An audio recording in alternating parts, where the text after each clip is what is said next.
Okay. We'll call our meeting to order at 8:40 this morning, March 14th. Thank you all for making the trip up here. We have people out at our sites as well. We appreciate that and hope you're well. So I'll begin with our flag salute. If you'll join me in the pledge of allegiance, please rise. Ready? Begin. Pledge allegiance to the flag of the United States of America and to the republic which stands one nation under God, indivisible, with liberty and justice for all. Thank you. Are there any modifications to the agenda? Okay, hearing none, I'll ask for approval of the agenda. Make a motion? Okay, any discussion? Favors, aye. Aye. Opposed? Thank you. All board members are present, except for Tom Halverson. Record notes that. This is the time and place for members of the public to speak on items not on the agenda. If you'd like to speak on items not on the agenda, please do so now. I do not see. I have one item not on the agenda. I just wanted to publicly update the board on where our status of our school sites are as related to COVID-19. We have 2 school sites that are on spring break. That's North Valley and Santa Rosa. Neither one of the districts had made any announcement of closing. They will probably because of spring break, and we will know later in the week whether we'll be closing. What we're doing is, and then Corona and San Diego, or Pivot Riverside and Pivot San Diego are both closed through April 13th at minimum. Their districts, their local school districts closed, and that's why we closed them. So what we do when we're closing them is our teachers are still working. Our classified staff are still working. We're working with our attorneys to determine whether or not we can have some of them on site for some time. And then obviously those who are not comfortable will not be forced to do that. But obviously it's not the school site that is the threat.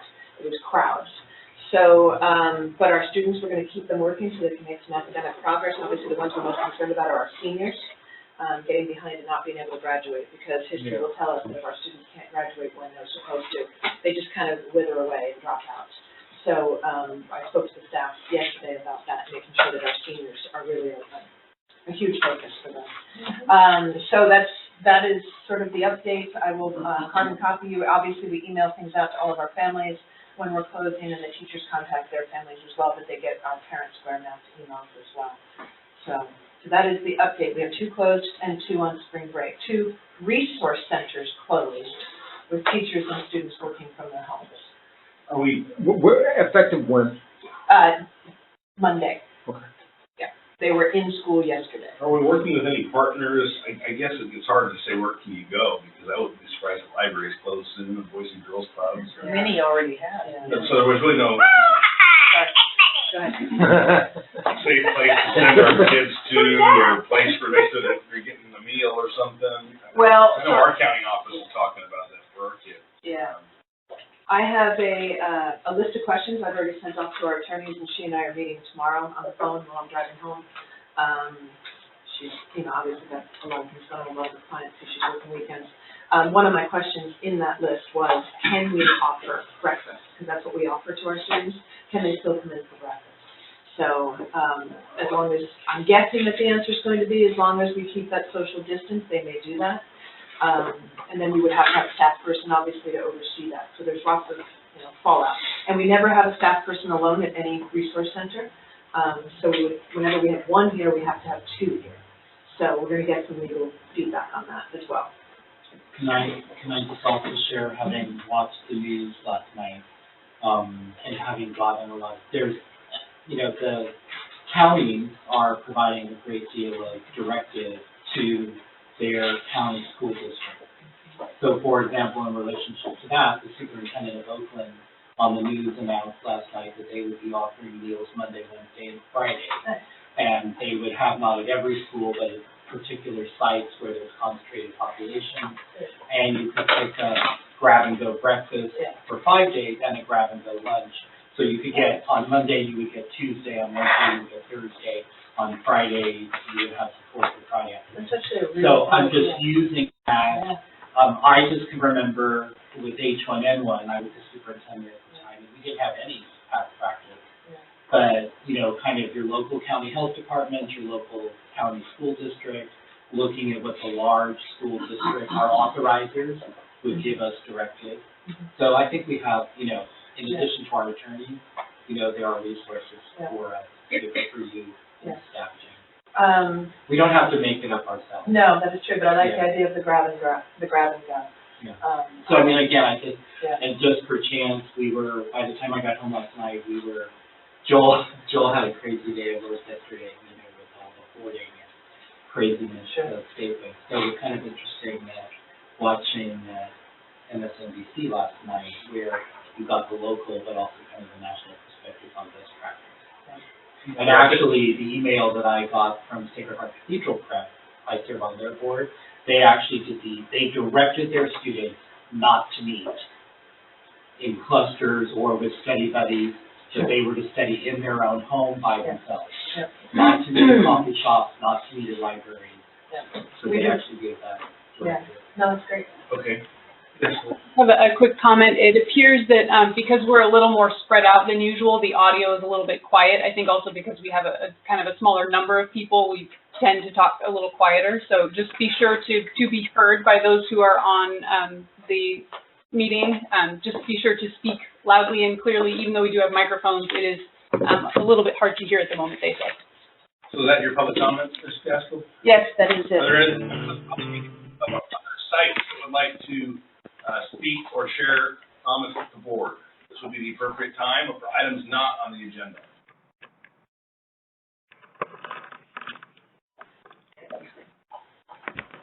Okay, hearing none, we move on to our presentations to the board of their financial report. Jana, will you actually show it? Yeah.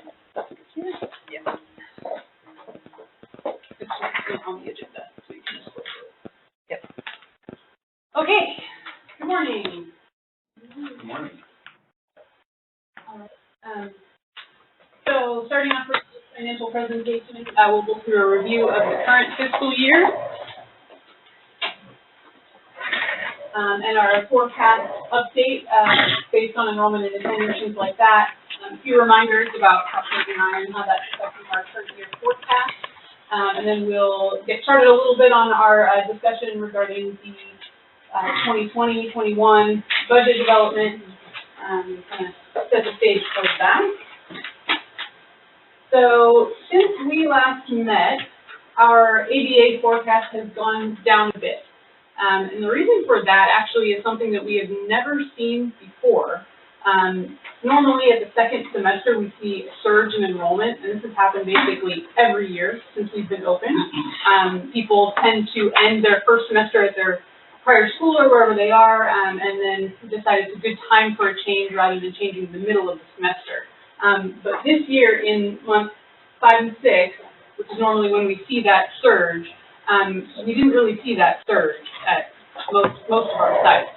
So we are revising our forecast based on situations, like I said, it's the first time that it's ever really happened, where we haven't seen that surge. So our enrollment for second semester is a bit lower than we had anticipated. I would add the footnote that even before the coronavirus, but after we had closed out February's financials, we did get a surge, which is so frustrating. We got 8 new students in Pivot San Diego. We got 8 new students at Pivot North Valley. That's normally what we see in January, 8 to 10. It didn't happen in January. It happened at the end of February. And clearly we've gotten a lot of interest lately because of the coronavirus, but we have no more teachers to assign anywhere, Pivot-wise, so. So at this point, we have essentially let in as many as we can, to do what we can for students who are interested in attending, but at this point in the year, there's only so much we can do, and especially, after, April 1, it becomes more and more difficult for the students as well, because it's only a few months left in the school year. So with that forecast, though, we do have some strong attendance percentages, and North Bay has maintained a very high interest level in enrollment. There was a wait list. We did have a slight decrease in enrollment, partially due to some staffing changes where we had 1 less teacher. So our enrollment was down a little bit to accommodate for that. But we were able to let some students off the wait list and utilize our other teachers who had room on their case load for October 6th. So how big was that wait list? The wait list was about 70 people. We have since let them all in. All 70. We used the teachers at the other school sites whose caseloads were not full, and we took in all 70. Not all of them, some of them have been on the wait list since December, so they were like, we'll wait until next year, so not all of them enrolled, but we, How many enrolled? 46. Wow. So, at North Bay, we're still projecting almost the same. I mean, the wait list kind of just really kind of creates some consistency in our numbers is what I'm guessing. Yeah, so for North Bay, next time we report, you'll see a big jump up there, and the ADA forecast for North Bay is actually not that much different, from our last time that we met. North Valley has seen some enrollment growth. Of all the sites, they've seen kind of more of the normal pattern. We just kind of had this crazy dip in attendance percentage, in December, which has since rebounded, but it definitely still had a lasting impact on the forecast. San Diego, this is, the classic example of what didn't happen this year. Normally we see that jump up in like month 5 and 6, enrollment will kind of, steadily increase, but it's been fairly level. So, San Diego is one of those sites where Jana mentioned, they have space on their teachers' caseload when we were able to utilize some cross coverage there. Riverside was doing fairly strong in enrollment, but we had kind of a decline in month 6, and after speaking with the staff, it's actually partially due to good things, people either graduating or, seeing out their plan of doing what they needed to do at Pivot and then going back to their traditional school. So, it's not necessarily a bad thing, except normally you see new students coming in to replace those. And that is just a bit of a different trend than normal. So overall, whenever we have a decrease in ADA, let me show you this slide first, actually. There's a big impact to revenue. So the LTFS revenues associated with this, $182,000, is a pretty big drop that you see on this waterfall slide here. So all of the decrease in revenue that's based on the decreased ADA forecast is offset by these other savings that we're applying to expense and things like that. Some of it is related to our auditors working with us on our balance sheet reconciliation after the audit report was finalized, and finalizing all of those loose ends from closing the old prior charters. Various things like that resulted in some good savings there. Compensation and benefits has a lot of savings, utilities and rent. Riverside Main Street project, this is primarily due to our timeline. It's a depreciation expense that is getting pushed back a bit because of our expected move-in date.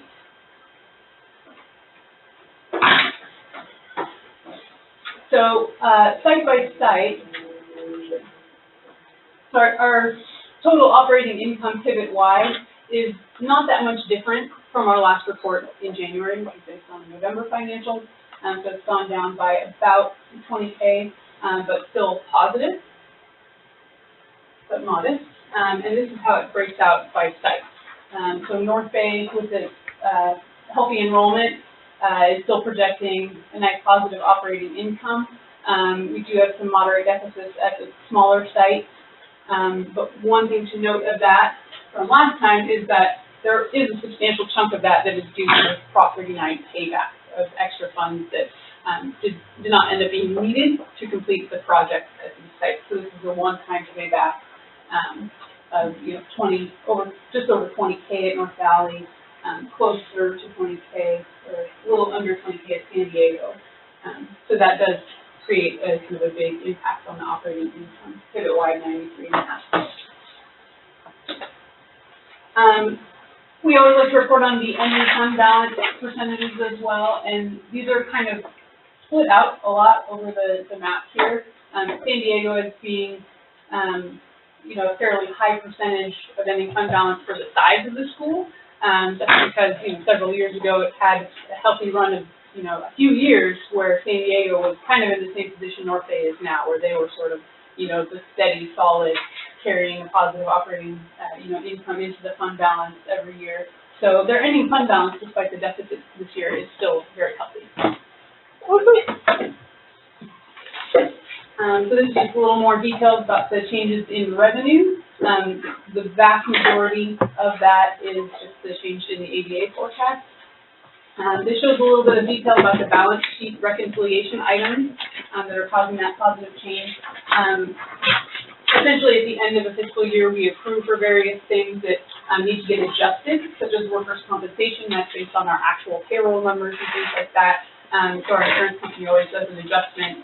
It turns out we, get a little bit of savings of that if we accrued more than we actually owed. Closing up the closed charters, and then various district consulting costs that we had accrued for, which are not actually going to be charged. So that's actually quite a savings there. Changes to expense. We have had some staffing changes with staff departing our ranks, and so that results in some savings, but as you heard, it also changes, what we can do with students, because we have to maintain our student-to-teacher ratios. We've also had some other savings. Actually, the gas and electric and utilities, these are kind of interesting because we are already starting to see savings from our Prop 39 projects. So these were only completed in the fall. Actually, San Diego's SPLASH project is just completed recently. And we're already starting to see savings on our utility bills, and we've been able to decrease the forecast for this year a little bit. I'm expecting it will continue and be even better for next year, so that's great. Rent, this is also another substantial one. As you know, we had a traffic accident here in the fall, and we were able to, according to the terms of our lease, secure a rent abatement for that since the space is currently unusable. So that has been confirmed, and that's been a savings of about $9 or $10K, and depending on when the facility is actually ready to be moved into again, it may change a little bit, but at this point, we've already received a rent abatement of about $9.5K. Any questions on that so far? Our monthly cash balance, as usual, that big drop in the beginning is a little bit deceptive because that was paying back the closed online North Bay schools revenue that we knew was going to be needed. So starting around September, that's kind of our normal cash flow pattern there. Okay, any questions about the current year forecast? I do want to add, because it is not in my report, we met with all the admin team about, again, pre-COVID-19 pandemic, about things that we could implement, trying brand new things, really brainstorming some brand new things on attendance, because we also got some feedback from the California Department of Education on some things that we might be able to do differently to raise our attendance that were perfectly legal, legitimate, and kosher, and everything else, and they came up with some great ideas at each school site, and we really did project that it would increase the attendance rates at each school site. The site admin, Jenny, Travis, and Craig worked with their teams really closely. Unfortunately, we're not going to see that happen because of the school closures. But I was really excited at what they came up with in reference to what the California Department of Education had told us we could take a look at in improving our attendance rates. So it'll be for next year, but it was good. Okay, so moving on to our budget discussions. This is the same that you saw at the January meeting, because we haven't had an official update to the budget proposal yet. That will happen in May. So we will incorporate that into our next discussion, but at this point, the COLA projection for LCFS is 2.29%, so it's a little bit down from what we had originally expected of 3% according to FCMAT. There are a bunch of various grants and one-time monies in the works. As details come out about those and how those will be allocated, distributed, how schools will qualify, and then what the purposes are, the strings attached, all the reporting requirements, and all those kinds of things. We will determine if we're eligible for any of those and whether they would be helpful for us to pursue. At this point, I think there are 2 or 3 of them are looking like we may qualify. Special education increase the base grant in addition to COLA, or that hopefully there will be some more money coming. I know there's a lot of discussion around those kinds of things, but nothing's really been finalized yet. And in addition to our governor's budget proposal, we will also have a few extra revenue sources that you'll see in another slide that we are pursuing as we discussed in January. So on the budget development process here at the March board meeting, per our prior discussions with all of you, we're going to be focusing heavily on assumptions. And then over the course of the next few months, before our May meeting, once an ad hoc budget subcommittee is appointed today, we'll meet with that subcommittee to finalize, your guidance and kind of merge everything together into an official draft, which we will discuss at the board meeting in May. A few assumptions that we are currently operating on, we obviously get your guidance on from January, was that we're not really projecting growth for next year, maintaining current enrollment size, and then at this point, the revenue assumptions are based on the January budget proposal, the governor's January budget proposal, but after the May revise, those will get updated. Title I and the CTE grant are the two revenue sources that we currently are working on, assuming we'll be adding. There may be more, depending on those one-time other grants and things like that that are in the works. But we are, at this point, pretty confident. Jana says that we will be able to get a CTE grant for... Yeah, one of them's automatic, basically. I already started on it. Can I just so will you have a projected, revenue number for us at some point? Yes. The budget subcommittee will see more assumptions and refine those. Correct. This is our process. Yes. Yeah. And then that will come to the full board for discussion, so it shows, right? Yes, and actually on the next slide, it does show... Do you want to bring into the staff development process? That wasn't our process. No, If you're looking for specific numbers, so our current assumption for the CTE grant total is $60,000. So you can see in this current fiscal year, 1920, there's zero because we don't have a CTE grant, but we're projecting $60,000 for next year. And for our Title I funding, we don't qualify for a lot, but we currently don't utilize that at all. So it goes from zero this year up to almost $40,000 for next year. So that's an increase we're projecting of about $100,000 in additional revenue streams that we have not had to date. Thank you. So this slide actually answers my question. Because having seen in the packet discussion about Title I income, and my experience with Title I income is that it's very much driven by who your student population is. And even in large districts, it's a limited amount of funding, and it's very designated in how it can be used. Yes. And so I just wanted us, Jim, to have an authentic understanding of what the dollar amount was and how it could be used as we talk of other future planning, such as, would Title I offset a staff salary? Would Title I offset a program? Because those are the questions that you ask when you're building your budget for the next year in a comprehensive budget service, which is like that. So I just wanted to have an authentic understanding of what the funding amount was. Thank you.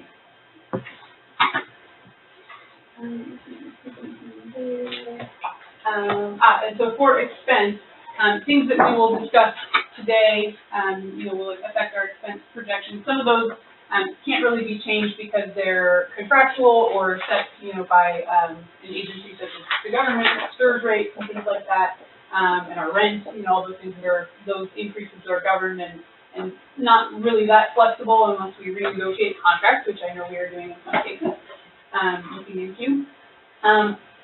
At this point, our default expense inflation rate for things that don't have set increases and don't have, historically larger increases, such as health benefits, we use 3%. Sometimes that's actually more than it ends up being, but it's at this point a safe bet. but if you would like us to consider using a different default, No, that's, you can always let us know about that. And then obviously compensation and benefits assumptions are influenced the by, federal CPI was 3.01 for LA, Riverside, San Diego last month. I'm sorry? The CPI for LA, Riverside, San Diego was 3.01 last month, so Okay. that's a good target. We'll see what the next few months does to us. Yeah. Some crazy rate prices and stuff. Yeah. All right, so. Question? No, Oh, I okay. was smiling at, you said. Hard time to Actually, I actually have a question about the two grants, Yes. the total around $3,000. Are those designated grants, meaning that they have to be spent on a specific purpose, or are they general use? Yeah, so CTE is very specific purpose, it's for career and technical education, and so that is for very specific educational and instructional programs, and development. The Title I funding is, and it's a bit different, it's, there are all sorts of, specifications such as like supplement versus supplant, certain things that you offer, and what students it's intended to serve, and everything like that. So there are various things where it's, very designated, you have to use it for a certain purpose to, underserved students and things like that. But Title I is a very, very common one that most schools do utilize, I would say, school districts in particular. Charter schools is, not all students, but, There's a lot of strings attached. yeah. Is it safe, It's population driven, so the dollar amount will change. is it safe to assume that we're spending those dollars on that sort of, maybe not the CTE, but on Title I, we're spending those dollars anyhow, we're just gonna recoup? Well, that's Or are we that's not? where the. Or they new supplement dollars, versus new the program. You can't do Yeah. that. You can't do that, You right? can't supplant. Can't do Yeah. that. You have to file your reports and stuff, how you did it. That's what she says, it's the difference between supporting and supplementing rather than supplanting. So an existing program can't be paid for, it has to pay for an additional support. But what you have to be careful of is you don't create a new program that $6 off of something else. Correct. We can't, Exactly. we're not at that phase. Yes. So for example, I know in my school, one common thought was, well, we have a teacher who's serving the Title I student in a regular ed classroom. So let's pay a portion of that teacher's salary using Title I, and it will reduce our expense from the general fund budget to the teacher's salary. Can't do it. That's supplanting, not supplementing. No, we need to hire a Title I specific educator to do support instruction for the at-risk students identified by Title I. So it's not, that was part of my earlier inference, is an understanding that it's not necessarily going to offset general fund costs. And also, the Title I does have to be reapplied for on an annual basis. It is driven by students who qualify, which changes. And the CTE grant is one-time money. Is it annual or is it for a 3-year period? It's for 30 months. 30 months. So again, then in the budget process, we have to look at that money. So the 60,000, Jane, is over 30 months? Or is it? You have 30 months to spend it, Okay. basically. But what I'm saying is, we're not going to have 60,000 Every year. every 12 months. Correct. For 30 months. Correct. So it's a total of 60,000 amortized over 30 months. Yeah. So that also then affects the actual impact it has on your budget.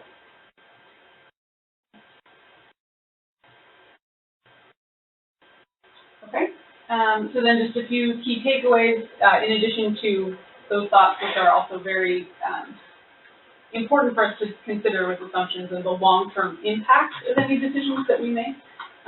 For example, with CTE, if we're developing new programs and we have 30 months of funding for it, what happens after that? Where will that program be funded from then?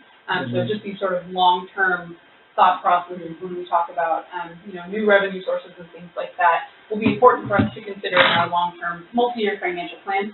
And then because the current increases to the COLAs and things like that are there's not much more than the COLA at this point for LTFS. So, in terms of increasing revenue, we either need to figure out a way to increase our enrollment, although we don't want to assume that we're going to succeed in that just based on what has happened in the past couple of years. And then looking for other sources of grant fundraising, donations, things like that, philanthropy, is always helpful. But yet again, we don't want to, bank on that as, being a, substantial portion of our revenue, because it's not as reliable. But on that, I would expect, that's like we have been paying for a bunch of field trips out of our general fund and that kind of thing. Mm-hmm. I'm not saying we're gonna cut off our field trips and use it.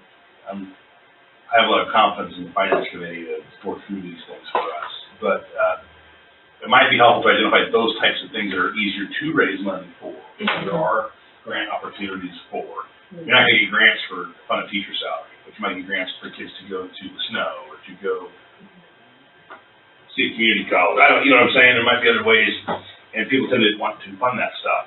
We have to be prudent with what that number is. It's not a $75,000 line item or something. Yeah. But I think it would be helpful for you to help break out for the finance committee what some of those things might be. Because you know that as a staff person, and then trust them to advise you on that. I would suggest on that kind of thing. Well, that's a good comment, Jen. Yeah, things like field trips, student activities, certain instructional things, or, But I know you guys are on the case for the health stuff. I want to talk to you today about ed tech for about that, where that is on the contract side of things. I know some of us are starting to work on that. So I did connect them to a health program, which I'm hopeful could save us 5 figures and get them better benefits. We'll see.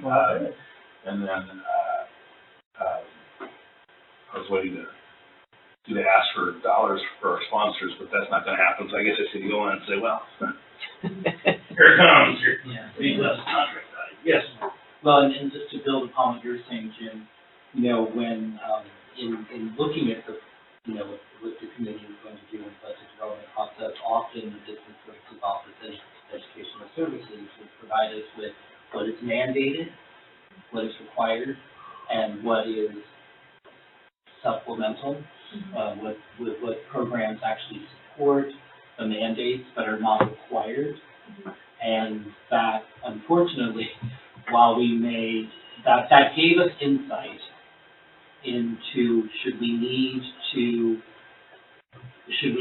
to have the funding to maintain what we're mandated to implement, we did have knowledge of what we could cut back on should we need it. And so that's also helpful in addition to those things. Because we might presume library services is a mandate. It's not. We might presume counseling is a mandate. It's not. And so there are programs such as that are presumed, and of course, those are critical services when we look at a comprehensive education for a student, but we may not be able to afford that.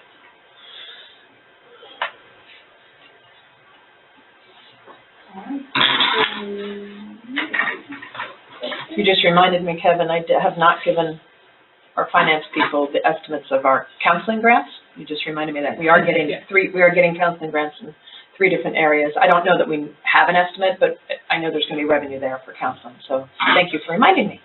Sending you an email. I'm just going to last comment. In looking at budget forecasting even before the coronavirus and its impact on the economy, you see when you've been in education for a long time, you begin, and probably also in other areas of public service, but you see the cyclical relationship of budget, funding, economy to your operating mechanism. And having gone through this cycle myself, it's beginning to become reminiscent of periods where it was very flat or even we had deficits. And so we had to begin going back to those strategies that supported us during that period of time. So I don't want the board in any way to see my questions as being not supportive of the very best program we can offer our students, but I observed something for me that was reminiscent of the 1990s when we had underfunding for many of our programs and the state wasn't refunding us, even for mandated costs. And then in 2008 to 2014, we were completely underfunded, which is what the LCFF is then recouping for us. And now the LCFF has recouped that, but it's gonna go flat. So I'm just beginning to see these cycles which, you know, can help us look to the past for strategies which have been thoughtful and helpful in implementing, you know, budgets during prosperous times, budgets during leaner times. So as we go forward with that, just speaking of in leaner times, it brings me to the second point on here about comp and benefits. So our largest revenue source and our largest expense is instruction. So one thing we are looking at is just making sure that we're being efficient in maximizing our student-to-teacher ratios to make sure those are appropriate, because that directly impacts how much revenue we receive from the state, and then also how much we are spending on serving those students. So we historically have enrollment fluctuations that are pretty dramatic over the course of the year, so staffing can be difficult. So we're looking at ways to sort of, make sure that we're being efficient with our staffing ratio. And then just in summary, as you know, we submitted the second interim budgets, which are on your agenda today to ratify, and we'll continue to work out the assumptions for the budget, and then in May we'll bring an official draft to you all. I know Jana has also been working on the Riverside Main Street project, and that is something that affects the Riverside finances pretty substantially. So those assumptions, are sort of in flux at the moment, but we're hoping to have some news on that soon. Any other questions? Thank you. Thank you very much. I know it's a lot of work juggling those balls. We just sit here and accept your information, but you're definitely making on-the-fly adjustments to keep our ship above water. Appreciate it. It's going to get a lot more challenging now. I guess I do have a question now. Looking forward, I'm assuming we will qualify for the J whatever funding assistance, and our attendance will be measured based off of a point in time for going forward, right? We'll be filing claim forms for money. In general, yeah, but this is what happened with the fires and the power outages. We increase in enrollment throughout the school year. Most districts decrease, so therefore, when they decrease in a crisis, and the state allows you to go back to a former point in time to reinstate that ADA, and that's what you get funded off of. We get chipped on it. We get chipped on it because we actually increase, and so our ADA, while it will be reduced significantly under. Although we're not saying that now, except more pay, right? Correct. Yeah. So we will dip, but if we hadn't had the crisis, we would have been higher than the point in time that they're going to send us back to for the J13 funding. But 3 of our sites didn't look like that. But I guess North Bay's so big. It looked like San Diego, Riverside, or no, I guess Riverside was up. Yeah. No, it was down. It was down. It was down. But it depends on where they go back to at the point in time. So that's it's still better than. Oh yeah, then yeah, absolutely. I mean. Absolutely. So Lindsay's next, right? Yes. No, you are, actually. Executive Director is next. How would you like to do it?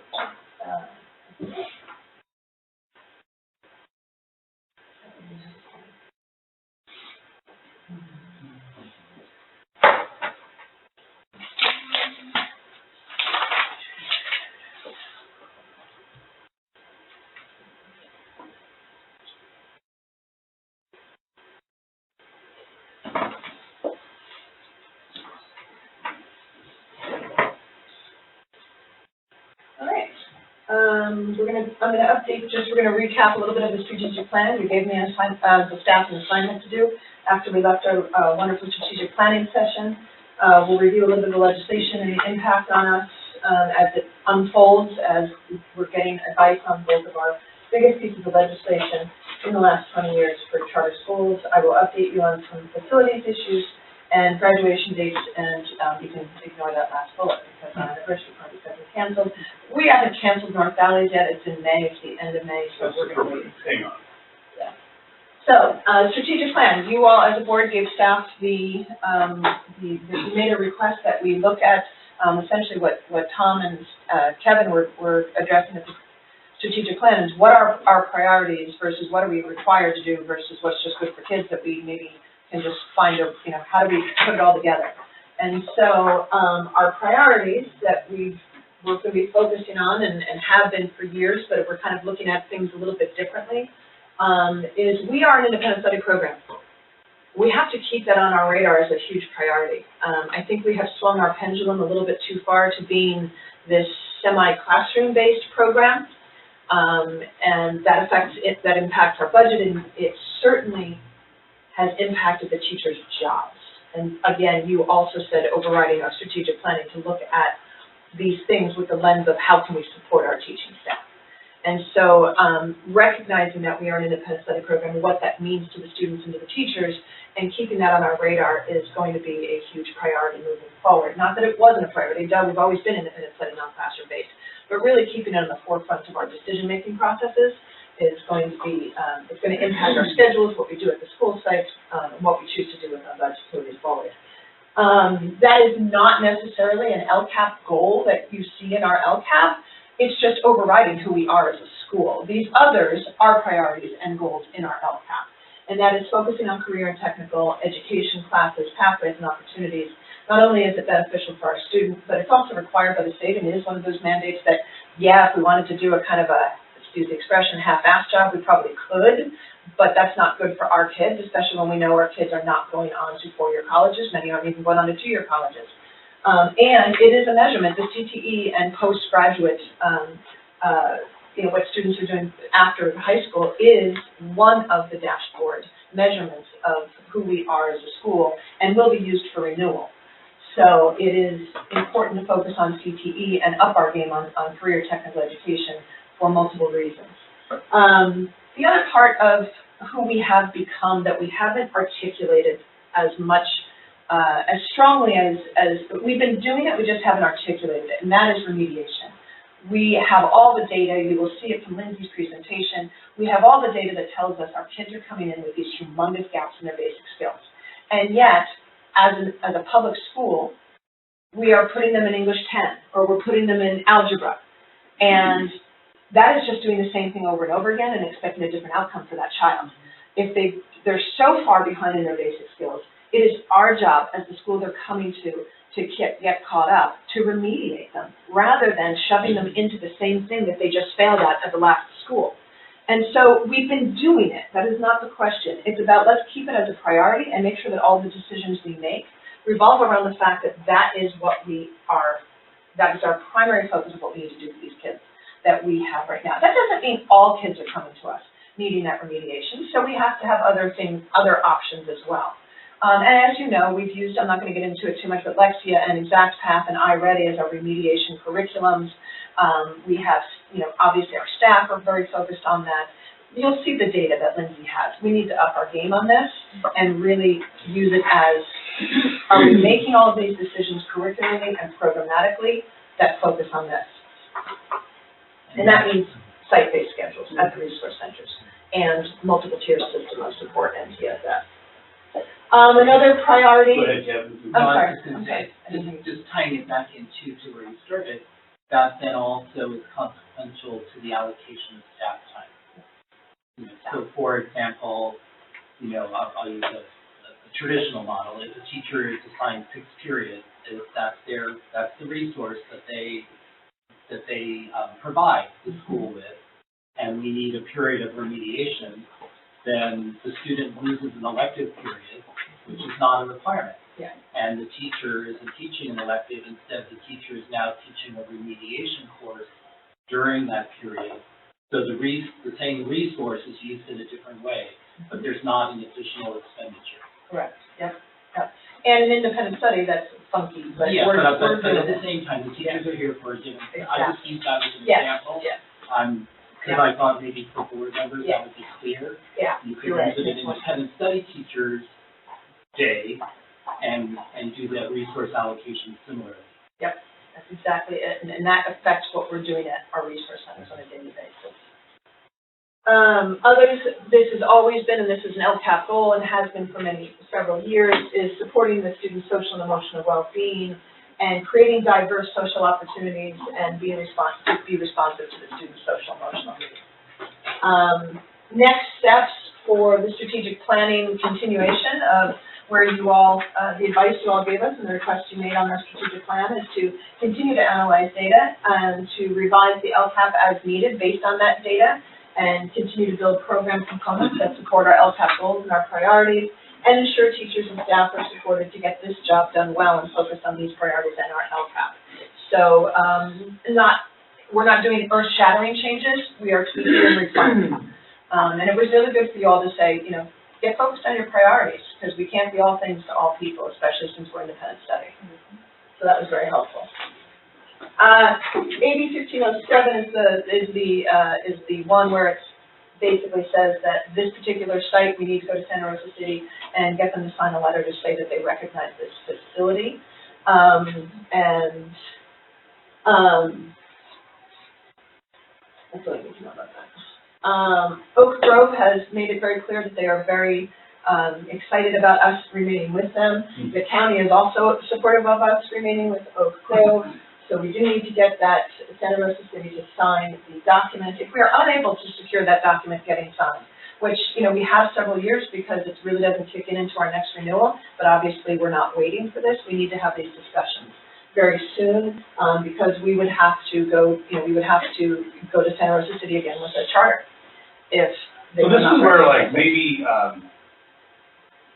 you get connected to the police chief of Santa Rosa that I know, the city manager, and talk with them. Maybe the chief goes with you and says, look, this school is important to public safety in our city because these children who aren't in your school are not on the street, they're getting educated, they're getting, as chief, I'm asking you to cooperate with this school.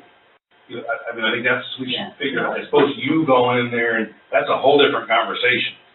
This is an asset in the city of Santa Rosa. Yeah. And so, and it's not inappropriate for a I love chief that. to do that, as opposed to these kids getting dispersed elsewhere, not being in school. Will the chief do that? I think he would. That's covered, and I think it's an appropriate ask, because these kids are at-risk kids. And if they're not here, they're not going back to the high school. So Jane, how do you feel about that? I would love any help that I can get in, I'm still not 100% convinced that Santa Rosa City schools understand who we are and what we do and the kids that we serve, even though we've tried many times, and there were several that were very interested in, and of the board members that visited the school. But staff, I'm still not sure that they're Maybe you make your first interested in ask, knowing, so. just you. Yeah. And then if they give you the cold shoulder, then you do that. Okay, we get your attention, this is really important to your at-risk kids. That we probably don't want in your school, and they're not gonna go to your school. So Jim, at some point, you're gonna have to organize something with those people that you're in I'm contact happy with. to do it, so I'm telling you. So, you know, in terms of timeline, I guess, you know, when are you gonna reach out to the school district, and then when would Jim do that? We'll talk offline about that. And perhaps this is also offline, Gina, but I know that you shared, the participants in the conversation, with the county superintendent and with the superintendent of Grove and with yourself as our executive director. And I reflected on as a result of those conversations, I would advocate, Sure. that it would be appropriate to add the superintendent of Santa Rosa City Schools or the associate superintendent of ed services and the CEO of Santa Rosa in a conversation with the county superintendent, the superintendent of Oak Grove, and yourself, so that Santa Rosa City Schools understand the shared outcomes and shared consequences of the support. Because the county superintendent is responsible for the approval of the district budget. And part of this authorization has a consequence to the participant's budget. Karen, I think that's a really good I point. agree. I was actually thinking exactly the same thing along the lines of what Jim was talking about. I was thinking a coalition of, hey, get those people with the police chief and the city manager. And those and people go have help Santa Rosa get to the table, Yes. yes. That's what I was thinking. I was thinking And- about a group. Sorry, I didn't mean to interrupt you. Oh, no, you're not interrupting me at all, but, you know, because Jane and I we had a very thoughtful conversation about this, which was meeting with the board members. And of course, having been the superintendent of Oak Grove, I understand the value of our authorization in Oak Grove. And the other piece, I would defer, of course, thoughtfully to Jana as our executive director, but in the role as a board member, I would be happy to participate in that meeting as well, because I have a relationship with the county superintendent and with the superintendent of Oak Grove. She was a parent as well as served as a board member when I was superintendent of Oak Grove, and she was the local principal of Burnsville Elementary, in which I live. So I know Amber Stringfellow very well, and we have a great mutual respect for each other. And as well as with Steve Harrington. So I would be happy in the role as a board member, but with the insight of the superintendent to participate as well, if you felt, the board president felt that was appropriate. Appreciate that. And as you know, I reported out last time, we did have already our first meeting. Yeah. So. But again, moving forward. It was a very positive meeting, and you discussed very thoughtfully and respectfully the outcome. Yeah. It's the other The next step. player, in essence, who needs to come into that conversation and truly understand the value of their being a collaborative participant. Well said. I agree with that. Good. No, thank you. As you know, we have our Casper Creek site out in Mendocino County. 1507 would require us to go to Mendocino Unified School District to ask them to recognize that facility. You do have on an action item later on the agenda to discuss the impact of that on Fitted Charter School in North Bay. But that's what 1507, it is all a result of 1507 and this new legislation that we took. If you remember, we took on the facility out in Casper Creek under Shasta Anderson because they would have been closed down as a favor to them because they were just so small. But 1507 just changes everything completely in that decision that we made back then. 1505, I'm just going to go through this really quickly because this is going to be what drives a lot of our decision making with the priorities in our LCAP, and that is what our authorizer is going to look at for renewal. 1505 did a lot of different things to charter schools, but the one that is most going to affect us is they essentially gave us 3 tiers. If you are green on your dashboards all the time, making improvements, showing huge growth in your SBAC test scores and other factors, you only have to submit a charter to update it. You don't even have to go through the normal process of proving your worth and all that. And you can get up to 7 years instead of 5 years. If you are in that middle... I didn't know there was a carrot in that. There's probably not many schools even with those. There aren't many, and of course, they're the ones that get accused of creaming the crop. That's the ones that were the problem. So, if you are in that middle tier where you have some things green and some things orange and red, yellow and red on the dashboards, if you have a mix of those, essentially, I'm just oversimplifying this very complicated legislation, you're begging for your existence. And if you are below the state average on your dashboard and on your numbers with your SBAC test scores and the other factors, then it is assumed to be an automatic non-renewal. From now until 2025, however, if you are on that bottom tier, you and your district can work together to come up with and decide upon what these other factors are that show that you are actually improving a student's academic performance. The Department of Education by 2021 will come out with what these measurable variables will be that you can use, these indicators, and what you're allowed to use, however. And even then, when they come out with them in 2021, it sunsets in 2025 as the legislation currently is written. If you are a DAS school, Dashboard of Alternative Schools, just something, what the other second aspect? Status. Status, thank you.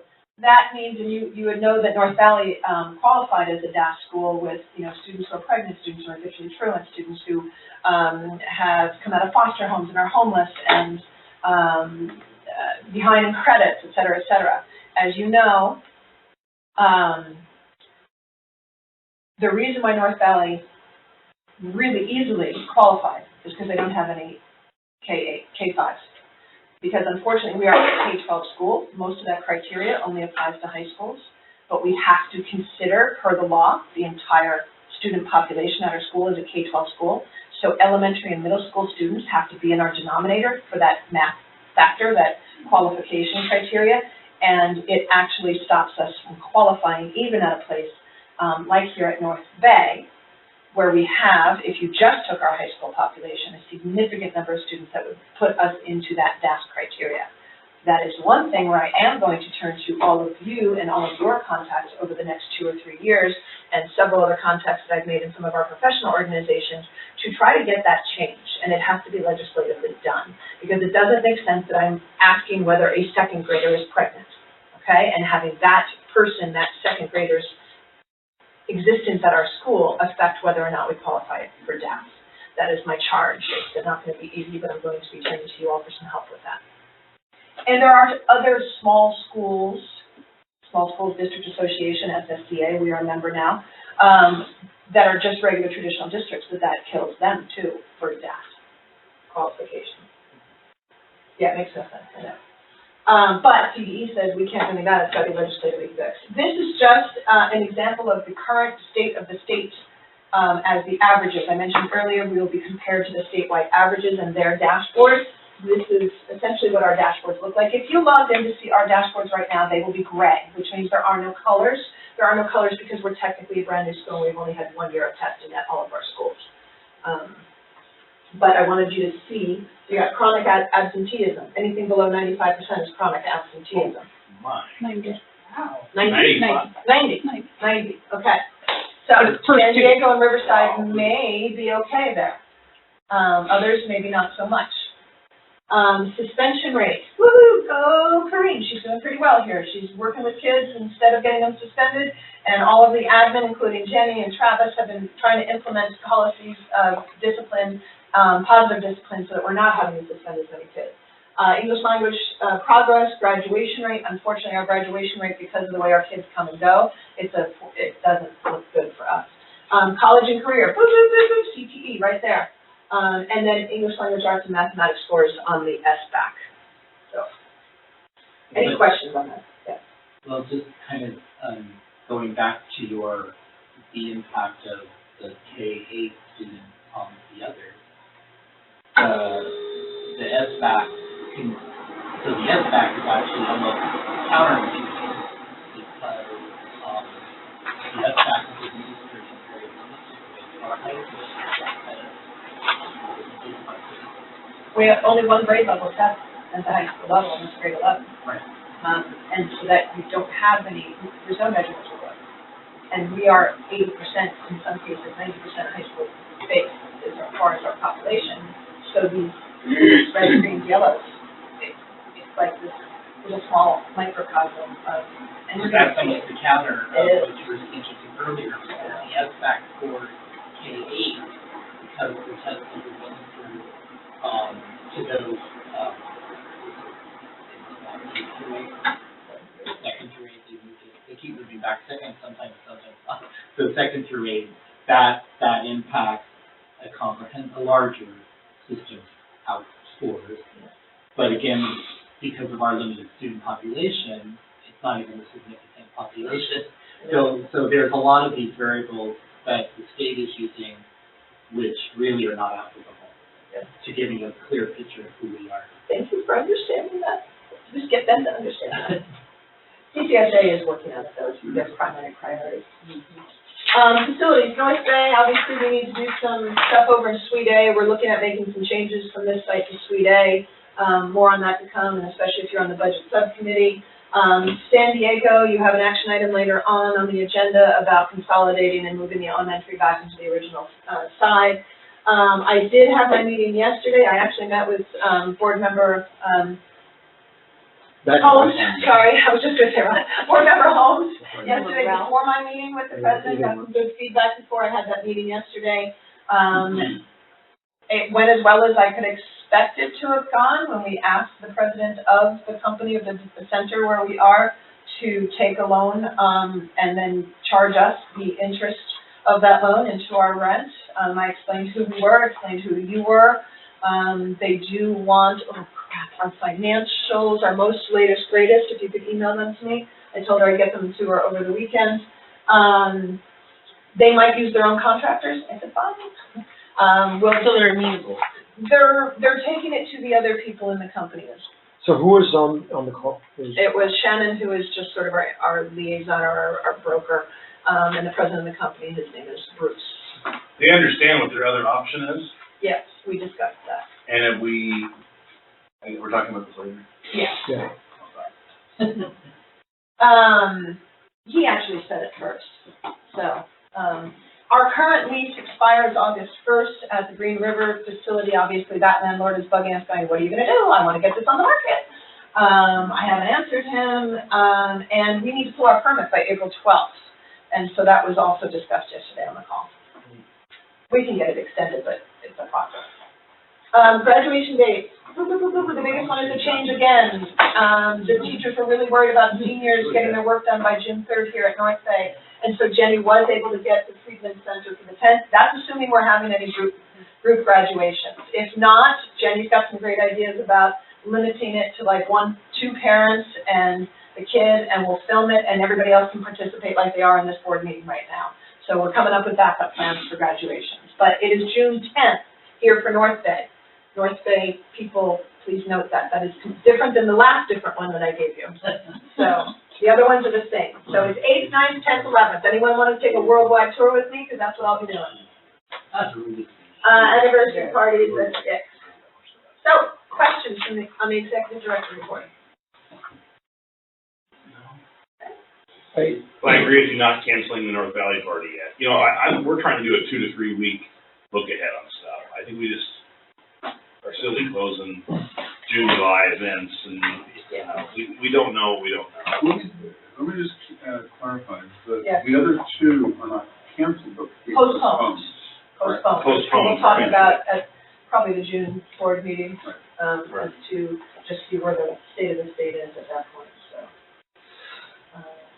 All right. So have you heard back from, are you hearing from students, parents about coronavirus? No, No. I mean, I'm sure the teachers are, and the teachers and the admin have the relationship with the parents. The emails updating them, we have links on our website to all the health, blah, blah, blah. I send that out in emails from me, and lately I've even been giving them my cell phone number, which I don't normally do, broadcasting over 800 people. Yeah. So that's, yesterday's the closures. I said, call me, email me, whatever you need to do. No, they are not asking me. They probably come in and talk to Jenny and Travis and Craig, and they're talking to their teachers about it. So Yeah. Jenny's here. If Jenny, you want to? Yeah, I'm just curious, I mean, you said something interesting, or, There's a lot of anxiety, especially around here, because there's already a huge amount, our students have anxiety. they're anxious already. A huge amount of PTSD just from like the first fire and the second fire this Yeah. year, and a lot of our kids are in pretty tough financial positions because of that, and then Yeah. their families are in really rough economic conditions right now because work's being cut back and stuff like that. So we're seeing a huge upswing in anxiety levels, and because of PTSD are struggling, and so they're talking about that and seeing a drop in sites and attendance, and so they're just staying home. Mhm. And if we have to close, what does that mean for the students, and what should our plan be? Well, we're on how to working, that's serve? something I'm working on over break, is just, we've been through this so Yeah. many times that I think it's something our staff is, and again, this one's almost easier because with the fires, people were so displaced, including the staff, that this one won't really be as difficult. And so working with the staff about making sure that come Monday after spring break, they're really getting on all their students, like, okay, break's over, log on. And technically, we are a virtual school, so that's not difficult to do, and just making sure we're communicating over spring break, if we know in advance that is going to be the plan, and that we are going to expect students to log on. Some ideas we have is, rotating teachers having virtual workshops, But we're not gonna get. so that if students are struggling, if they're writing, Hold on a second. um, I think this, what she's talking about, just making sure, just kind of this report, I find it super interesting. Well, I think we're not on the, you can't just set an item on the agenda, Okay. dude. All right, Be well, careful with that. okay, tell me, this is something that's very present in my mind, obviously, for based on our I agree conversation. for the board to address something And so that's how on the do we- agenda is challenging. Okay, So the executive Defer to you director then. may have to appoint a ad hoc committee of board members or something. okay, I just, Or we can, I guess we could both put something on the agenda for this vote.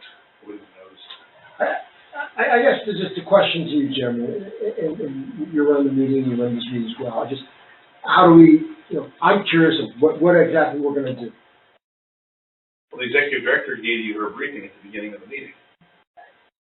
Yeah, I guess, We're taking it day by day. yeah. I mean, the virtual If you want to workshop. add I think we probably can add a closed session. I think our exposure will be very limited today. We do have the right to go into closed session for emergencies and disasters. Yeah. We can take a 4/5 vote now to add that to the agenda, and that would be the most appropriate way to handle it. And I don't want to have a discussion. fair enough. I don't think. And I'm not advocating to add something, maybe I am. I think you are. I think I am. I think we should. Then we need to be tighter on the real meeting, because we're adding the public meeting, pardon me. So then you should move to put a closed session item on the agenda under the authority for emergencies and disasters to discuss our school response. I would like to make that movement. I think we should do that. Is there a I'll second? second it. Okay, any discussion on that? I would just say, I think it's also appropriate based on practice, that at the end of the executive director's report, she could ask the board members, is there anything, do you have any questions about what I've reported on? Do you have any questions about things that you would like me to prepare a response to you for?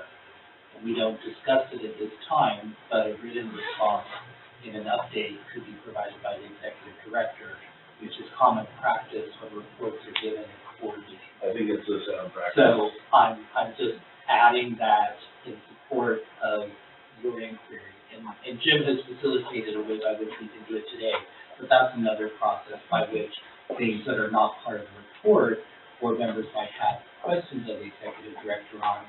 Those questions can be posed, and then the executive director will report it. In most cases, there's going to be another board meeting in 2 weeks. I think it's a reasonable request. Yeah, no, Things that you absolutely. can't answer for us, Yeah. you But then there's a written give us a written response. communication. Yes. Yeah, and maybe that's the more fair way to address it, just because we don't know and we're Yeah. trying to figure it out. It's so present in my mind that. Okay, well, so there's a motion on it, or to add a closed session item. All in favor, say aye. Aye. Aye. Opposed? Okay. Thank you, Jim. I still have a question. All right. Okay, great. So is Lindsay coming up? Lindsay, are you ready? Yes, can you hear me? You were validated. Yes. Thank you. Okay, great.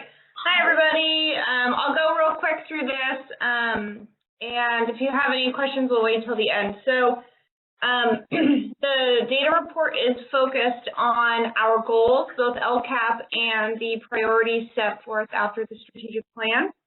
The metrics here that you see are, starting ones, but they haven't been finalized yet.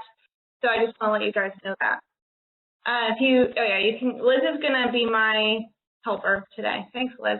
So as a reminder, our LCAP and our strategic planning priorities are actually very aligned.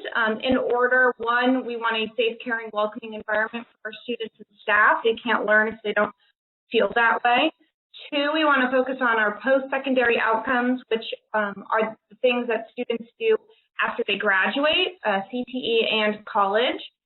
And then thirdly, we want to look at academic achievement and progress towards mastery, and we're adding through remediation because, as Gina had mentioned, many of our students come in very behind. And so in order to show academic achievement at the levels that the state is asking of us, we actually have more work to do to bring them up to grade level before we can even focus on bringing them up further than that. So the first area that the data I want to show you is concurrent enrollment at colleges. This is something that's reported to the state. Rachel works on this with her CalPAS reporting at the end of the year. It's very difficult to track throughout the year because, for example, students can enroll at community college and not tell us. If they're 18 or over, they don't need our permission to do so. Also, they could tell us they're taking community college coursework. We could fill out the paperwork, and then they could just never go, or they could be in the class and then not pass the class. We don't know unless they provide a transcript to us, and then we take that data from that transcript and put it on their high school transcript. There are some students, believe it or not, who take classes at community college and don't tell us. I guess they're not interested in getting high school credit for those. So it's a little tricky, but here are some numbers for you. I have on there the first kind of section, the number of students that have submitted transcripts to us in the past. And you'll see there's some from fall of this year that have been submitted. So those are in there. Those are 100% kind of guaranteed numbers. And then in the chart on the right there, those are ones that we are sort of presuming are taking a course in community college because they have told us so. And we have filled out the paperwork for that, but we don't have a transcript for that. So we don't know if that's guaranteed or not, but that's how many students we anticipate are taking community college courses right now for the spring. So board member Mark just asked a very good question, and that is, do the students know they're supposed to give us the transcripts? Yes, to the degree that their teacher has told them that. The reason why we're going over this data and why you saw the priorities written as such is because these are going to be our pit bull with a bone kind of issues that working with our admin, whom will work with their teachers, to make sure that teachers really know that this is incredibly important for us to be able to gather the data and record it and get those transcripts. So we do need to up our focus on that and get the teachers to understand how important this is, and by default, get the students to understand how important this is to us, that we know. Because we know we have more kids than that's doing concurrent enrollment, so. What is on MA? On the master agreement, so it's for this spring, it's their plan, their individual plan that says what classes they're taking. That is one way we track this, but again, the teacher has to know that the kid is doing it and has to know that it goes on the master agreement and. We need to start focusing more on that. Yeah, thank you, Jana. So we'll keep our eye on that data. So you'll see that more and more throughout these meetings. The next thing that's related to the goal of post-secondary outcomes is looking at this percentage of students who are completing CTE coursework through our Pivot curriculum. The curriculum that we use right now is Edmentum and Apex Learning. Edmentum has more CTEs than Apex Learning, so that we added that to provide more CTE options for our students. And you'll see here I have data from all of last year plus the fall of this year. And I'm looking at two metrics here. The percentage of our students, or let me be very clear, percentage of students in grades 10 through 12, because ninth graders typically traditional school and just in general don't dive into CTE. They have a PE to do, they have a health to do, they have a lot of other things to do.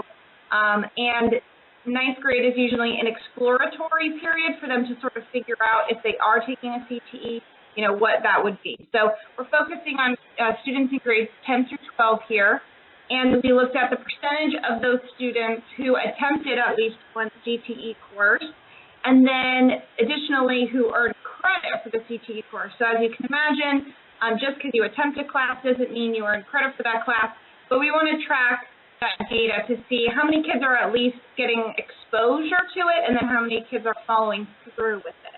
So there's two levels there of CTE enrollment and completion. You'll see that North Bay and North Valley have shown significant increases in the percentage of students who are attempting and completing CTE coursework. We had a big push this year to talk about CTE classes more than we ever have before. So I think that was really a big factor. And then now all four of our pivot schools are more aligned. So the Southern California schools, Riverside and San Diego, were always higher in this metric, and it looks like North Valley and North Bay sort of has now met them at this level. We want to still see increases in these numbers, but it's nice that they're sort of all at the same place now. I think that that's helpful.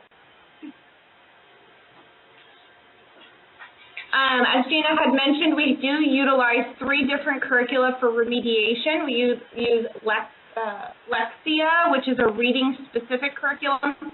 We use iReady, which is reading and mathematics for our K through 8 students, and we use ExactPath for our high school students. You may remember that last year we told you guys, or asked you to look at a proposal to move remediation for high schoolers from iReady to ExactPath, because iReady was getting not a lot of great feedback from our older students. They thought it was a little childish or whatever. So ExactPath is new this year for our high school students. So the data that I have here is just one way to look at it, but it's the initial results. So when a student enrolls with us for the first time, we have them take a high school student takes mathematics, reading, and language arts right away, because we want to know what's going on with their skills. We want to be able to remediate them as soon as we can. And I separated here new students with returning students to see if there was a significant difference. You'll see at North Valley, Riverside, and San Diego, our new students are performing lower than our returning students. This is just sort of what we've been saying, is students come to us performing, or with gaps, performing low on a variety of measurements like the state testing, or even their GPA or credits completed. This is just another metric for that. North Bay didn't show that trend, so I'm looking into why that might be.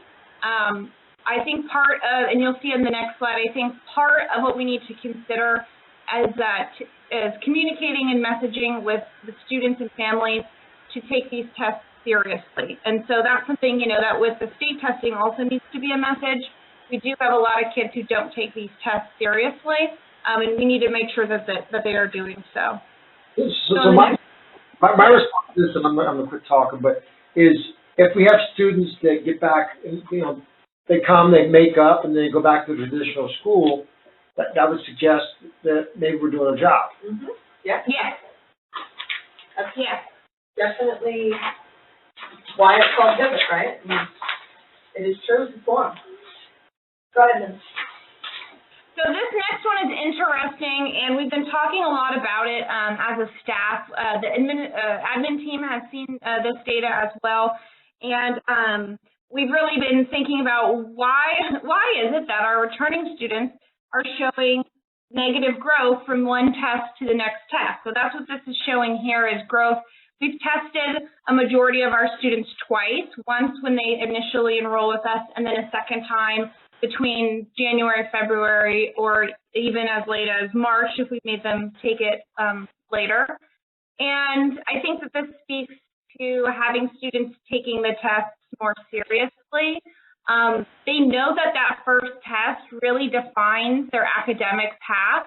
We will change classes for them based on the results of their tests. For example, if they score very, very low in reading, we might not put them in English 9 right away. We might put them in a remediation English course to boost their skills first. So they're taking that test more seriously, and so we're talking about how to continue that message for the second test. What you see? We will close their classes down, and the data is telling us something. We will make. So the point of this is, how do we make the stakes higher for the second test so the kids take it more seriously, because we know they can do better if they do? Yes. Okay. Yes. And I think that we can really, look at, so if you notice for San Diego, we're not seeing any negative growth in San Diego, and so I'm going to talk to the staff there about, the messaging or how they're implementing the second round of testing, because a San Diego graph is more like what we should be seeing. It just is common sense that if a student takes a test twice on what they know, it's very highly unlikely they're forgetting things. It's more likely that they just aren't, trying as hard. So we're working on that. But as you can see on the San Diego one, the blue new students are gaining more. That is what I would expect to see, since they have more deficits to fill. It applies to this slide as well. One of the things that we are getting much better at is using this data and saying, okay, something is happening right at this school on this data set. Yeah. What is it? And let's replicate it at the other sites. And so that has been a huge focus of mine this year in working with admin, and this data is driving all of it. And this credit analysis is another example. Go ahead, Liz. Yeah, so you guys have seen this before. We've been able to add fall since the last time that you have seen it, fall of this year. And we would just want a couple of points is that North Bay is continuing to struggle with credit completion. So that's something that we really need to look at why that is, if it's the types of students that they have compared to the other schools, if, you know, whatever that may be. And North Valley has seen a bit of a decrease. And so I know we had a really big push for the renewal time, and so I want to just be realistic about that. Has that pressure, releasing that pressure, made a difference or not? And then Riverside and San Diego has been increasing back up, but we do see that the spring of 2018 was still our best performing semester for those two schools, and so that's something interesting that we can take a look at more closely. I really love this 27.5%. 27.5 credits is the average number of credits. 30 is a traditional high school. This is huge. We're really close. We're really close at San Diego. We've come up gradually, except for that one spin that she's referring to. Should we compare fall to fall? But, I mean, yeah. Next year students are fresh, students are, I mean, you're breaking even a little bit. To fall, spring, this was weird, but then, you know, fall. So it's, where it's. Well, Go ahead, Linda. Keep in mind that spring 2019, we had a lot of those Talion students during that year, and that took a really big. I'm comparing fall to fall. So when I compare fall to fall, Yeah. I see a loss of progress. I see a loss of progress at North Valley, and I see a loss at Riverside by a little bit, and barely a tick up at San Diego. So I don't see that as good. No, but the percentage of students making 30 or higher, but what we've got to stay focused on really is the numbers, also just what's the average number of credits for all of our kids. So it's two different metrics, but it should not be below, 25, to be honest, 20 to 25 with our kids. And so that's sort of the standard. It's supposed to be 30. 30 is what we shoot for. 30 is what we give them. 30 is what we follow up on. And the percentage of kids going up this fall from 50.9 at San Diego to 55.7, the percentage of kids earning 30 or more credits was big. So, again, figure out what's working there, replicate it at the other site as much as we can. Go ahead, Liz. This is just keeping them in the loop on aspect. You've seen the minutia aspects of this. This is rolled up as a summary version for you. Yeah, so this is just where we currently stand and, what we need to get, the colors that Gina had mentioned in her presentation. Just knowing where you stand and what you need to do, I think, is good for everybody at each site. Not much to say except that is our current state. And then that's my last slide.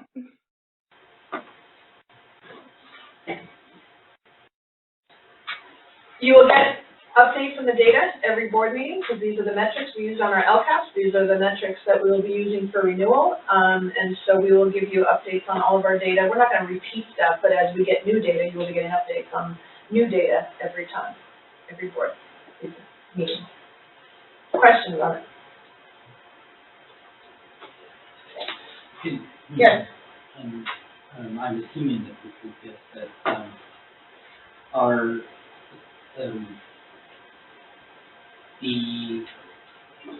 the teachers, are the teachers aware of the student satisfaction profile? Yes. And then understand, the reason I'm asking is that, for example, in four of the schools, we need to increase just by 3 points to move up.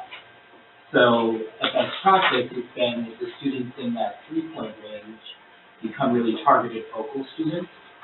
And because it's easier to move them 3 points up into a better range than it is to move the ones below them up. That we take even more of work. And so something like the teacher being aware that that's a focal student, and even maybe unpacking the analysis of the assessment of the test to know what areas they need supported to move them up is always helpful. It's another way that data drives instruction. Yep, absolutely. So, I'm kind of speaking to the choir because we have much more targeted one-on-one instruction than you would in a general ed classroom. But I think it's, again, something that's really important to do. Yep. And again, one of the things that we're looking at very closely is how much time the kids are spending in instruction versus just trying to guess the answers in their assessments. We measure that, we go over that with them.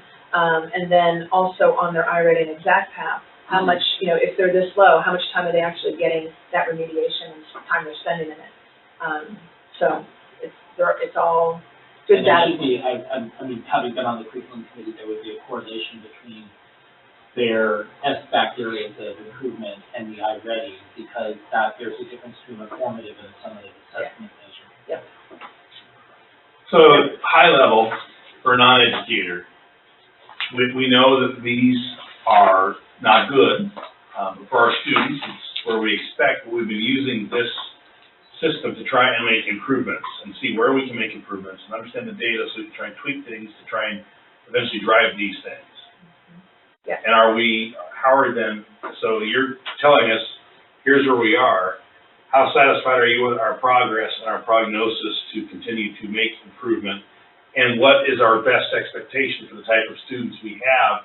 I don't ever think we'll be blue or green. I don't know. I know some of these things because they're so transient, because of the students we take. So my question would be, how then we'll be on the double secret probation list? We'll just continue to try and make progress and ask the districts to give us a exemption. Yes. That's more of a statement, any question. Is that what you're trying to manage to? We are trying to manage it. Back to what Kevin said earlier, some of this data is just irrelevant that they're using because our kids, first of all, the high school kids, 90% of our population isn't getting tested for growth. In some of these colors, some of them will improve and get to be prettier colors just if we improve. So if we were yellow and we had less suspensions, we would go up to green maybe. Right. That's actually not one. But some of them will just go up if we improve, so that's good. The SBAC specific ones, though, we're not even testing the same kids from year to year. That is always going to be an issue that we would have to take up legislatively. And we are looking, as a charter movement and the Small School District Association to do that because they get a little bit less transiency than charter schools do, and we get the most. So there are just so many moving pieces, but the bottom line is, to answer your question, yes, I do think we're making significant headways because the best thing we can do for any of these numbers, for any of the data points, is to remediate these kids and make sure we're remediating them. And sometimes what that means is mom is freaking out because we stopped their English class. Mom, your child is reading at a 2nd or 3rd grade level. How do you expect him to handle sophomore English, right? Please don't freak out on us, Mom, that we're setting your kid further behind. We're actually doing what we should be doing, which is to give him the skills to be able to handle English 10. And that can be a battle sometimes, right? Because they're like, no, I need to get this done. Yeah, but you've been trying that for 2 years and you haven't been successful. Let us help you be more successful in getting that done. And so it's a tough conversation to have. So one of the things that we're looking at for next year is, the kids are like, I'm going to blow off this Exact Path instruction stuff, blah, blah, blah, because they're not buying into it. Well, let's replace some of their English assignments because it is language arts, right? So let's figure out where we can replace it and make sure we're still covering the standards. So we're spending a lot of time with lovely English teachers over the summer, sitting over in the corner there, taking our Exact Path and our remediation curriculum and say, what can we replace in their English so the kid has the buy-in. So it's making decisions like that and learning from what the kids are willing to do and not do and how we can make it better and more meaningful to them to be able to remediate them. It all comes back to that with the majority of our kids. And the kids who don't need remediation, they're already blue, right? But they're just factoring in and coming out as green with our kids, with the rest of them, right? So next, what do we got? Any other questions on that? Okay. Seeing that, thank you for the presentations and reports. Item 4.1 is the appointment of an ad hoc budget and finance committee. I would like to submit tonight, was enamored by the work the committee did last year, and so I think they should continue. I would submit Pat and Ralph being our finance subcommittee, and that still goes back to to, the objectives that we've had of OJ and Steve being on our facilities, and I think we certainly have some challenges there that they should be doing. And Kevin and Tom helping with curriculum and other, educational things, and I think these district relation issues, Kevin, I think you will be very key. I thought the strategy you outlined earlier was very sound. So the time you have, I appreciate it there. So with that, I would like to, suggest we appoint these two. I think I can just do that, but I want to do that with nice concurrence of the board members. So I would ask for that. So moved. Okay, well, I'll just consensus. I think I have the authority to do it. So I see no objection for board members. The two of you aren't going to object? Don't push it. All right, thank you. Then we'll appoint, Pat Martell and Ralph Holmes to our Finance and Budget Committee. Thank you. I know it's a lot of work, and I have full confidence in both of you as you navigate these interesting times. Thank you, Jim. Okay, Mr. Siegel, you want to start with our 10-year anniversary update? I think you've been doing a great job laying out our perceptions, and I want you to give us your observation on the first celebration and on our fundraising, and anything else you'd like to share. Thank you very much, Mr. Chairman. Yes, the first celebration was really great. I think it hit the mark in every way. There were, I don't know what the numbers were, there were a lot of parents, a lot of students there. There was a talent show, there was an art show, there were games, there were speeches. A member of the San Marcos board, Jane, am I correct? Correct. Showed up to participate and enjoy. The music was a little loud, but that was the very minor critique that I have. It was really lovely. It was very nicely done. Unexpected. Pardon? Sorry. And very expected, yeah. And it is a real shame that we need to postpone next to, but for good reason. Fundraising has been slow. I want to thank this board for everybody making a contribution or commitment to contribute. That is great. We've had a couple of other yeses, which was nice, a couple of no's from our vendors.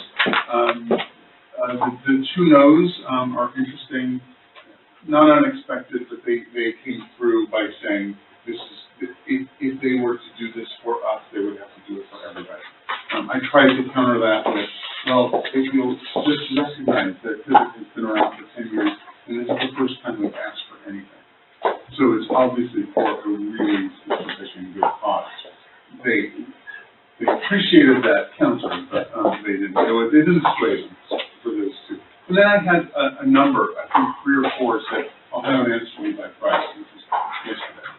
I did not hear anything. But what I'm hoping is that Liz has heard, or the checks are in the mail. I have a few of the contacts that I had sent letters out to said that they would kick it up the chain. Yes. But I haven't heard any definitive yeses. So I think those would be slow. And then I think the other thing that we probably need to do is send out another note to those folks. I personally called everybody on the list, -2. And I think we need to send out a note saying, here's what we're doing based on the COVID-19 issues. We're postponing. We still want your support. Could you please say yes now, even if we pay later, so we have an idea. The next thing I would also like to suggest from staff is a better understanding of what the budgets were.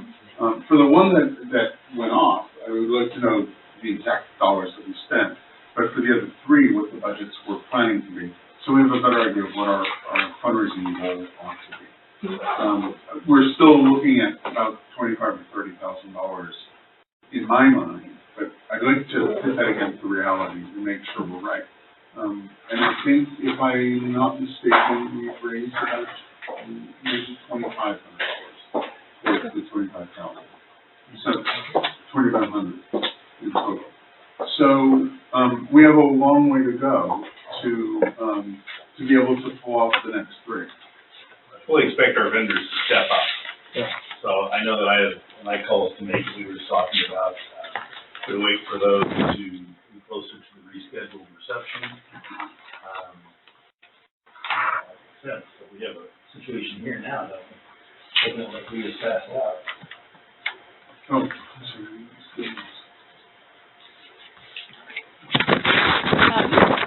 and Mr. I will follow up in writing, with a written report regarding those numbers. Because none of these things were budgeted, this is all need to be funded. Correct. So I can say that when the committee has convened over the months, the budgets that we sort of noodled out without any staff input were higher than this. So that's great. So these are higher than what the staff thought, but it's lower than what the committee determined on, which led to the $25,000 goal. Yep. So there's some. I'm cautiously optimistic about that, but the problem is we've only raised around $2,500 towards $25,000 project. That's not a good thing. The email that you gave me the So, budget. I mean, I want to be very respectful in asking my question for understanding. So the San Diego, if I'm understanding this correctly, so the San Diego event on February 21st cost $5,100. Yes. And, so not having been at the event, could you speak to how many participants there were and what type of things were made up that cost? Sure. I'm going to be very frank. As an educator, I've never seen this dollar amount spent for these kinds of events. I mean, as a practitioner, this to me is a very large expenditure for a school-based event. And so in my 40 years of experience, even a foundation-based event or even a parent faculty PTA event or a parent event, the total cost of holding the event is then offset by participant contributions, tickets or auction items, etc. So I'm just, for example, if I were just planning an event, I would look at how many participants were there and at a per person cost. I think you're looking at this as a school district administrator. This was Rhodes Education Organization, a private nonprofit company celebrating its 10th birthday. We board members and our vendors are expected to contribute to offset these costs. So this is not a school district doing an event for its kids and alumni spending $5,000. This is our holding company doing this. And I do expect that, I'm pleased to hear we've all made commitments. We do our homework in getting our vendors to contribute.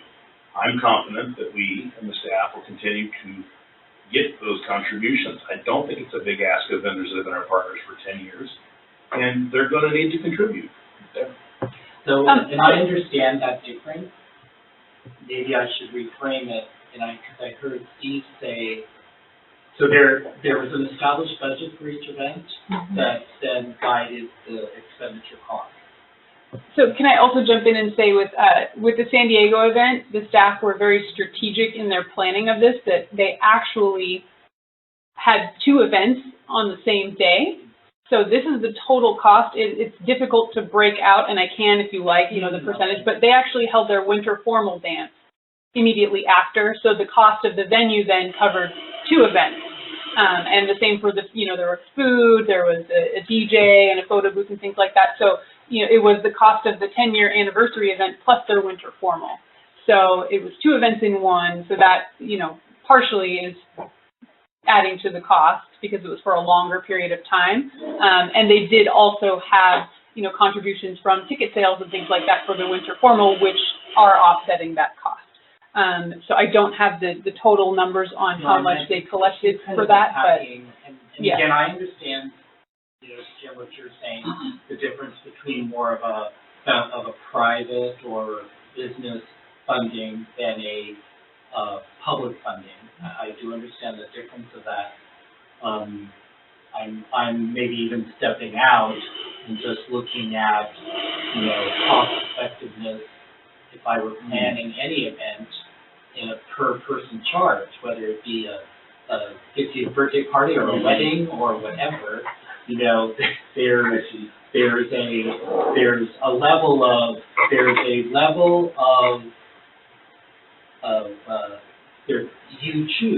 you choose what type of event to have in relationship to your budget. And so Well, I and again, I don't want to get into the minutia of that. I'll step back and again, I'll just leave it to you. Well, I think the committee was clear that we didn't want to charge people for coming to the event. We wanted to celebrate our faculty, staff, students, parents, et cetera. So that's sort of clear. We're going to have this as a revenue stream on a per person basis. The other thing is that I think we did keep the tone of the event on a very activity level. So we weren't going for black tie gala with a big band and dancing until midnight. It was about pivoting about the students. The committee developed its own budget, sort of just to get a sense of what the funds and what it look like, and asked the staff to develop the programming and the specific budgets. And then I need to correct myself. I said it was around 20 bucks. We've raised 3,900 is the total to date. That's in verbal commitment or actual dollars. So it's a little bit better on the revenue side than I thought, but not good enough. I don't know if that helps. But we wanted to make this very pretty, and I think the first one really. Oh yeah, you told me. So. Those look great. Don't they look great? Yeah, sure. And again, I don't know what the expenses for the three are really looking like, what their plans. So it's hard to give a real good sense of how much we're actually going to spend. We didn't spend much less than $25,000. I think Kevin's made his point. He's concerned about the cost. I think you've heard that, and you two gentlemen should continue this conversation perhaps outside the meeting to keep us moving. Almost 10:30. Are there any other questions? I just want to make one final note on that, in that Steve, as the chair of our committee, brought all this to the board. We all agreed previously about it. Yes. We knew there was going to be an expense involved, and we knew sort of a ballpark and what we intended to help raise to support it. So I appreciate Kevin's comments, but I think that train left the station when the board says we support it and we're moving ahead. Yeah, and we're in a hustle to get the dollars. I mean, that's really the message, is we're going to take a stick and beat some people. That's right. Right? That's how you might do it, Al. I was gonna say, spoken from the jujitsu master, the black belt, double black belt jujitsu master. Okay, I'm going to move on to 4.3.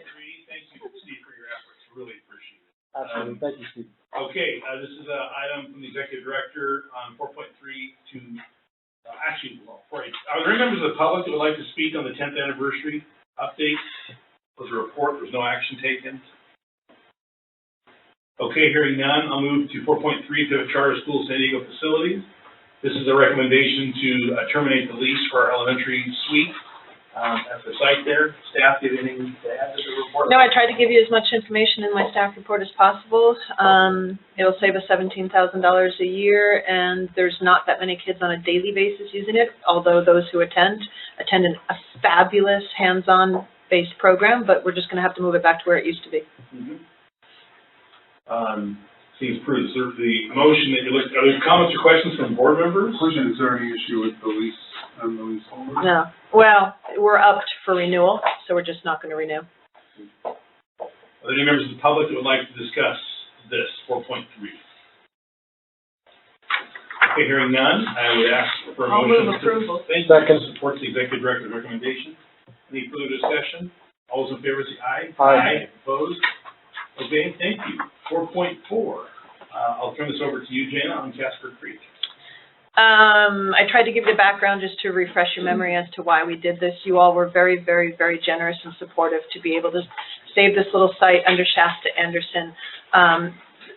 The last paragraph on my staff report is really the one you need to focus on most, and that is that you gave us, when you made that decision, the two notes that you made in making the decision to approve it was that they don't impact the North Bay budget in a negative way, and that it doesn't impact our operations at North Bay. And at this point, given that we have a lot of political work to do with Santa Rosa City and our authorizer and the County Office of Education, we need to have things very, very clean in our house, and I need to have the time to focus on it, and I need to not be pulled in different directions and having to ask another district for authorization.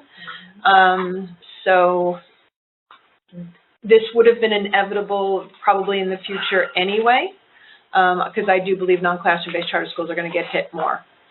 So unfortunately, because this program is very near and dear, as I've shared some videos of the students out there, they do good work, they do great things, but it is not who we are, and we've known that from the beginning. They don't do things that, they're not using an online curriculum, they're not, true blue independent study. They have a 5-day-a-week site-based program, essentially, that just operates as independent studies. So unfortunately, and this is just really hard for me, and but it is what is best for Pivot North Bay and us moving forward with Pivot North Bay. Are there comments or questions from board members?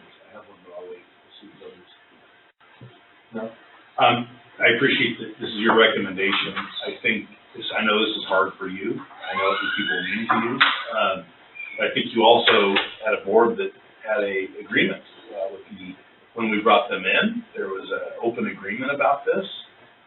We were certainly happy to bring them in and try and work it out under conditions, and those conditions haven't been met. Right? So this is a two-way street, the way I see it, and we cannot impair or harm our other facilities and our programs. And so while you are making this decision, I think if it takes a little off of you, the board kind of gave you parameters that haven't been met.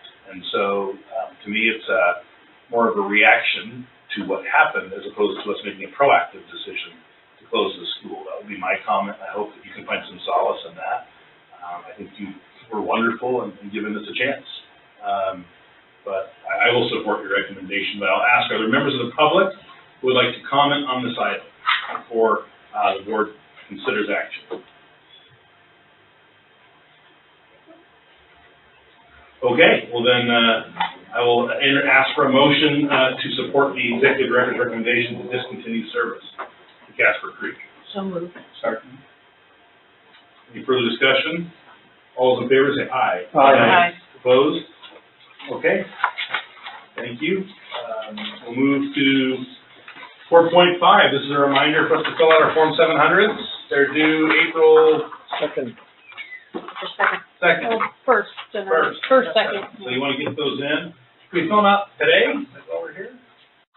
So Brittany Doherty is in charge of managing them. She has mailed them all to you in the mail. If you do have them, and if you'd like to give them to me, I can collect them. I was emailed. I have mine.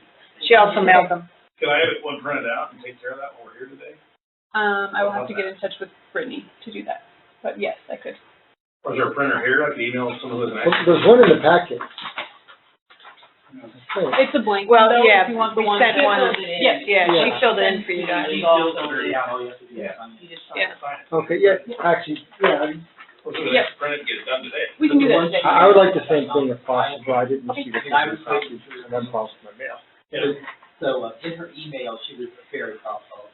That you could download the one and bring it today, or she would send one in the mail, which I haven't received yet, and that she has a return envelope, you can just send it back. Yeah. Pat got hers. Yes. So, Do we buy Apple products? no. And mine might be here, I haven't gone to the PO5. But I thought she made it very easy. Maybe when She did. we go into closed session, we can have Brittany email them to, and Corinne, would you be able to print them? Do you have your computer here? That'd be great. Thank you. So who would like theirs printed today? This guy. I'm just going to email it to you right now. Yeah, you can. Yeah. We shouldn't have any report. First initial, last name at Pivot Charter Upwork, Okay, Paulson. Okay. and I'll So print just them drop out for you and give them. Thank you. Okay. Those are very important, definitely serious, so. Okay, the next item is the ratification of second interim budget reports. I'll turn this over to our Chief Business Officer, for all of our sites. Yes, so first of all, I just want to say thank you for your patience. The timing of our March board meeting this year is a little earlier than we've historically had it, so the timing of these reports kind of coincided with today's meeting. So thank you for your patience as those are being finalized. They do reflect the financials that were sent out in this packet in the financial presentation, so there's nothing different apart from the fact that the Riverside report being done in the Galaxy system and SAC software and everything is difficult to reconcile all of the actual financials in there. So that's the one thing that's different is not 100% of the actuals are represented in Galaxy yet because of the way that we have to operate on a reimbursement basis through that system. But all of the projected forecast totals for this current fiscal year and everything like that are exactly the same as the financials you already received. Okay, are there any conversations on those? Appreciate what you've done trying to pull this together. Then I'll ask for a motion to ratify the interim budget reports for all sites, and the minutes can reflect that they as individual votes. So moved. I'll second. Any further discussion? All those in favor say aye. Aye. Opposed? Okay, thank you. Move on to the, I messed up. Didn't ask for public comment on that. Was there any public comment on that? We can reverse the decision if there's comment. Apologize. Nope, no problem. Okay, hearing none, we'll move to the consent agenda. Are there any members of the public that would wish to speak on any, on the consent agenda as a whole? Okay, hearing none, I'll ask for a motion to entertain the consent agenda. Second. Any further discussion? All those in favor say aye. Aye. Opposed? Just as a note, the Check Galaxy that you continue to maintain these two things is really exceptional. How about I use that word? Because you continue to do that. It's so much work. Looks like it. Okay, we'll break into closed session. Thank you very much. And we'll be reporting out if necessary after closed session.